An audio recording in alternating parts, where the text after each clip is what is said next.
ಅರ್ಜುನನೇ 2 ವರ್ಷ ಆಗಿದೆ ಮೃತಪಟ್ಟು. ಈ ಸರ್ಕಾರ ಹೆಂಗಿದೆ ಅಂತ ಹೇಳಿದ್ರೆ ಅದಕ್ಕೆ ಒಂದು ಟೀಮ್ ನ ತಯಾರು ಮಾಡಿದ್ಯಂತೆ. ಯಾರದು ವಾಯ್ಸ್ ಜೋರಾಗಿದೆಯೋ ಅವ್ರ ನಾಲ್ಗೆನ ಹಂತ ಹಂತವಾಗಿ ಕಟ್ ಮಾಡಬೇಕು ಅಂತೇಳಿ. ಸಕಲೇಶಪುರದ ಮಾಜಿ ಶಾಸಕರು, ರೈತ ಹೋರಾಟಗಾರರಾದ ವಿಶ್ವನಾಥರವರ ಸಹೋದರರು ಏನು ವಿಕ್ರಮ್ ಗೌಡ್ರು, ಪರಿಸರವಾದಿಗಳು, ಕಾಡಾನೆ ಸಮಸ್ಯೆ ಬಗ್ಗೆ ಹೋರಾಟ ಮಾಡಿದಿರಂತವ್ರು.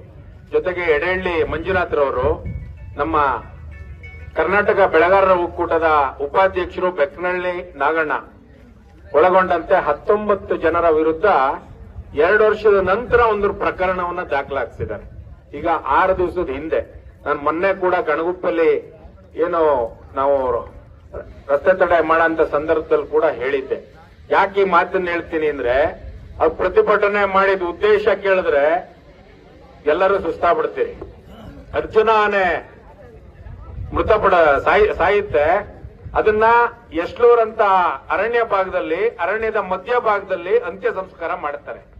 ಇವ್ರು ಕೇಳಿದ್ದು ಯಶ್ಲೂರ್ ಭಾಗದಲ್ಲೇ ಮುಖ್ಯ ರಸ್ತೆಯಲ್ಲೇ ಆ ಅಂತ್ಯ ಸಂಸ್ಕಾರ ಮಾಡಿ ಅಲ್ಲಿ ಸ್ಮಾರಕವನ್ನ ಮಾಡಿ ದಾರಿಲಿ ಹೋಗಂತಕ್ಕವರು ಪೂಜ್ಯ ಭಾವನೆಯಿಂದ ಅದಕ್ಕೆ ಕೈ ಮುಗಿದು ಹೋಗ್ತಾರೆ.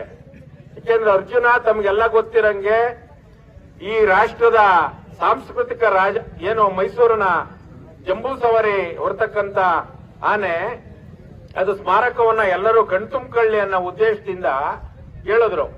ಯಾವ ರೀತಿ ಕೇಳಿದ್ರು? ಒಂದು 10-20 ಜನ ಕೂತ್ಕೊಂಡು ಸೌಮ್ಯವಾಗಿ ಇಲ್ಲಿ ಮಾಡಿ ಸರ್ ಅಂತೇಳಿ, ಕೈಯಲ್ಲಿ ಬಂದೂಕ್ ಇಟ್ಕೊಳ್ಳಿಲ್ಲ, ಬಾಂಬ್ ಇಟ್ಕೊಳ್ಳಿಲ್ಲ, ಹೆಚ್ಚು ಮಾತಾಡ್ಲೂ ಇಲ್ಲ. ಆದ್ರೂ ಕೂಡ 2 ವರ್ಷದ ನಂತರ ಪ್ರಕರಣವನ್ನ ದಾಖಲಾಗಿಸಿದ್ದಾರೆ. 5 ಸೆಕ್ಷನ್ ಹಾಕಿದ್ದಾರೆ.